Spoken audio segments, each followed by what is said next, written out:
Hello, my name's Gary Shotton, and I'm so pleased again to be with you. I really enjoy doing this, and we're sitting inside my machine shop. We have 50 employees right now.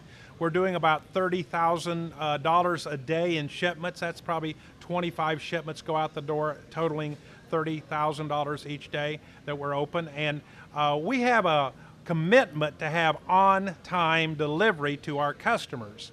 Now, today I'm going to talk about why it's important to have on-time delivery, the financial advantage that you're going to have in being on time, how easy it is to make sales when you're on time, just a whole host of things, but it starts with this.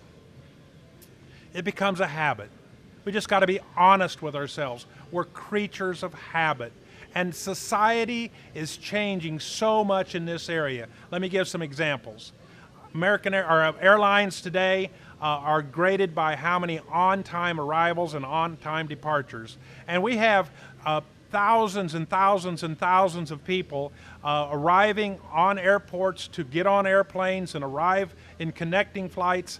And you know, the airlines that are on time most of the time will have better customers. They'll have more customers. I make a conscientious choice to decide whether this airline is regularly late or going to be on time because my appointments are important. Another phenomena in the United States, we have a service called Amazon. Now, you may not have that in your country, but unbelievable. I can buy something on Amazon and they will tell me it will deliver in 2 days on time at my front door. I've seen it happen over and over and over again. They are cutting into the market of almost every retail store because it's faster and easier to order it online and go to my front door the next day or the day after with no extra cost, and it's on time, easier. Now let's talk about the habits we have. Let's talk about our personal habits. You know, we become accustomed to what's normal in our society. Now I know I'm talking to some societies that it's very normal.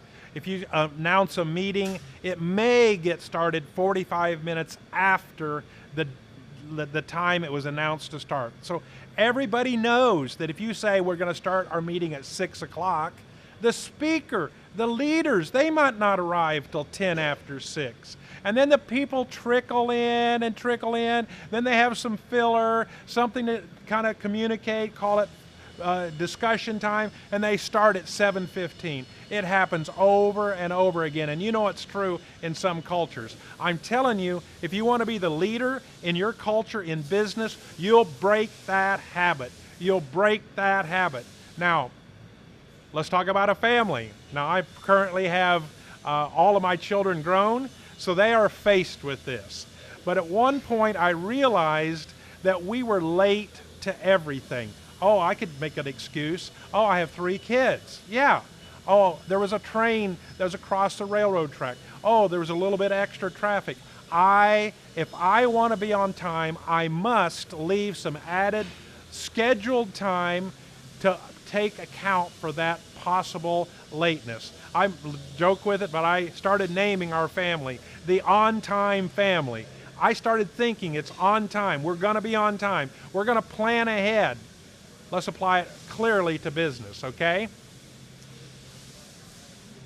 If you're going to do a business contract, you need to know when the part is to be delivered. It says right on the contract. But there's more to it than that. Let's take one of our customers. They have a delivery that we must be there by 2 o'clock or it will be checked in the next day. So if we delivered at 2:30 on a specific day, it's not judged to be on time because they didn't check it in till the next day. That's my fault, not theirs. That's how they see it. This same customer wants me to only deliver because of traffic and problems. They only want us to deliver between 9:30 and 10 in the morning. So our truck arrives there every day between 9:30 and 10 unless it's a rare exception. Now, when would I be on time? I have to have that part completed, finished, done the day before in order to be sure that it would get there at the very last minute and get on that truck. Here's what we've done. We have another customer. It's called Halliburton. Most people around the world would recognize that name. We did thousands of dollars a month in work for Halliburton. You might find it interesting that they have us graded at whether or not we're on time or not. You might find it to be interesting that we were 6 months on time except for one shipment. In 6 months. You're probably going to laugh. You know what happened on that one shipment? We were 1 day early. Read my lips, understand what I'm saying. On time meant not earlier more than 7 days. So we incorporated that into our company here at AutoTurn, and we put our parts into our system to hedge for that difference, to hedge for that edge. We put it into our system, and our internal due date is 3 days prior to the customer expects it to be delivered in their system. So that gives us a fudge time. You might consider that. You've got to roll your thinking back just a little bit. How important is it to be on time? Is it that important? If it's that important, you're going to change your habit. You're going to change a methodology. You're going to decide when exactly that part is due to that customer, and you're going to beat and exceed that. No one has been disappointed or count us late if we're just 2 or 3 days early on a shipment. That is perfect. What does that do for sales? Man, price is always a consideration, but that's a given. It's got to be a good price. Quality, we don't even think about it unless it's a quality part. We can't even deliver it unless it's a quality part. So the only thing left that I have is a differentiating factor, something that's going to make us different than our customers, that we're 100% on-time delivery. What did we do? We hired one extra person, put in a position. His job is to make sure we are on time, on schedule. It's important to us. I'm telling you, it will pay off. If you work at being on time with your customers, with your parts, with your service, with your delivery, with your arrival, never come to a meeting and be late. Always be early.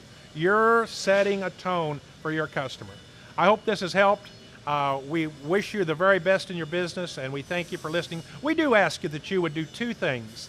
If you would consider sharing this with others, that it might be helpful, and then if you would consider giving us some feedback through the social media that's on your website, comments on our social media, email back to us. We'd like to hear from you. Thank you very much.